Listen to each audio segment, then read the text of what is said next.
Press council of India మెంబర్గా ఉన్నప్పుడు కూడా నేను దేశంలో చాలా చోట నేను జర్నలిస్ట్ ప్రాబ్లమ్స్ చూశాను. వాళ్ళ ఒక సంబంధించినటువంటి ఒక అనేక సమస్యల మీద కూడా నాకు though work of press council of India is not unionism, అంటే ప్రెస్ వాళ్ళకు వాళ్ళ ప్రాబ్లమ్స్ గురించి మాట్లాడేది కాదు, కానీ but people is to approaches out of our relations.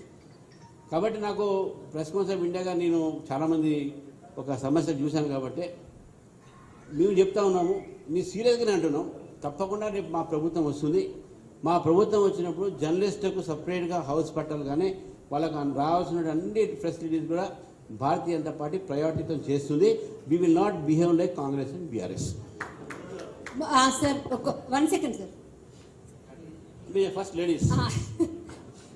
యాక్చువల్గా అంటే ముఖ్యమంత్రి రేవంత్ రెడ్డి గారు మీకు 15 అల్టిమేటం ఇచ్చారు కదా, 15 తర్వాత ధాన్యం అంతా తీసుకొచ్చి ప్యాడీ తీసుకొచ్చి మీ ఆఫీస్ ముందు వేస్తామని. రేపు బండ్లు తీసుకొచ్చి వేస్తే మీకు పట్టేంత ప్లేస్ మీ ఆఫీస్లో ఉందా, లేకపోతే ఆయనకు టైం ఆయనకు ఏ టైం పెడితే చెప్తే నేను కూడా జనాన్ని పిలిపించి, రైతుని పిలిపించి అక్కడ వాళ్ళందరికీ కొంతమంది ఉంటారు కదా బీదవాళ్ళు, వాళ్ళకి ధాన్యం ఇస్తాను నేను. అక్కడ మేము నూకలు వేసి వాళ్ళకి ఇస్తాం మేము. ఎందుకంటే ఇప్పుడు వాళ్ళ పని కాదా?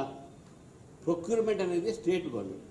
అగ్రికల్చర్ ఇది congruent list, and agriculture marketing, agriculture ఇవన్నీ కూడా వాళ్ళ చేతిలో ఉంటాయి. ప్రొక్యూర్మెంట్ అంతా కూడా స్టేట్ గవర్నమెంట్ రెస్పాన్సిబిలిటీ. రీఇంబర్స్మెంట్ అంతా కూడా మేము చేస్తాం ఇక్కడ అంతా కూడా. ఎందుకంటే నేను చెప్తాను, మీరు అడిగారు కాబట్టి చెప్తున్నాను. లాస్ట్ ఇయర్ మీరు చూడండి, లాస్ట్ ఇయర్ మార్చ్ 25th నుంచే ప్రొక్యూర్మెంట్ స్టార్ట్ అయింది. బట్ ఈ ఇయర్ 25th ఏప్రిల్ దాకా ప్రొక్యూర్మెంట్ స్టార్ట్ కాలే. వై? Government was sleeping. ఏమైంది? Why did not do it? తర్వాత the collectors and the agriculture officers of the district వాళ్ళకు ఒక అంచనా ఉంటుంది, ఎన్ని వరేశారు, ఎంత మక్కేశారు, వాళ్ళకు ఉంటుంది ఒకడు అంచనా. దాని ప్రకారం they prepare indent and they submit to the government and they will submit to the government of India that we have produce so much of paddy.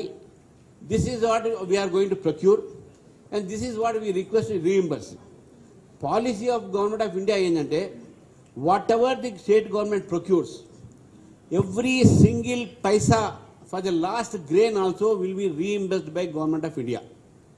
So this is the state government failure. So now they are trying to shift the responsibility. మా మీద తోసే ప్రయత్నం చేస్తున్నారు.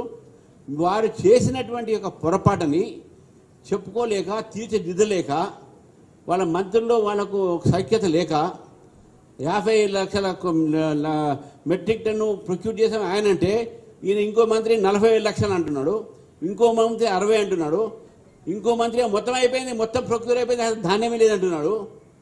మళ్ళీ ఇటువంటి మాటలు మాట్లాడే ప్రభుత్వము.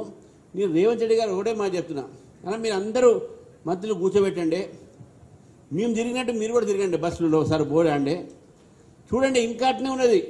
You are not lifted all. There are still procure 2 daysలో చేస్తాను అప్పుడు మేము పోయిన తర్వాత. Because BJP went to farmers. నీవు రైతుల దగ్గర పోయినందుకు ప్రభుత్వం ఇంతైనా స్పందించింది, లేకుంటే ఇంకా నిద్రపోతుండే వాళ్ళు, ఇంకా నిద్రపోతుండే. At least we are thankful. ఇప్పుడు ధన్యవాదాలు చెప్తున్నాను ప్రభుత్వానికి, కనీసం మేము తిరిగినందుకు మీరు స్పందిస్తున్నారు. ధాన్యం మా ఇంటి ముందు పెట్టండి, బీజేపీ ఆఫీస్ పెట్టండి, కిషన్ రెడ్డి దగ్గర పెట్టండి, మేము అక్కడి నుంచే మీ లిఫ్ట్ ఇచ్చి మీ లిఫ్ట్ చేసి ప్రైస్ మీద పంపిస్తాం. మీరు పంపించలేరు కదా, మీరు మా దగ్గర పంపించండి, మేము పంపిస్తాం. సార్ చిన్న క్వశ్చన్ సార్. బండి సంజయ్ గారి అబ్బాయి మీద వచ్చిన ఆరోపణల నేపథ్యంలో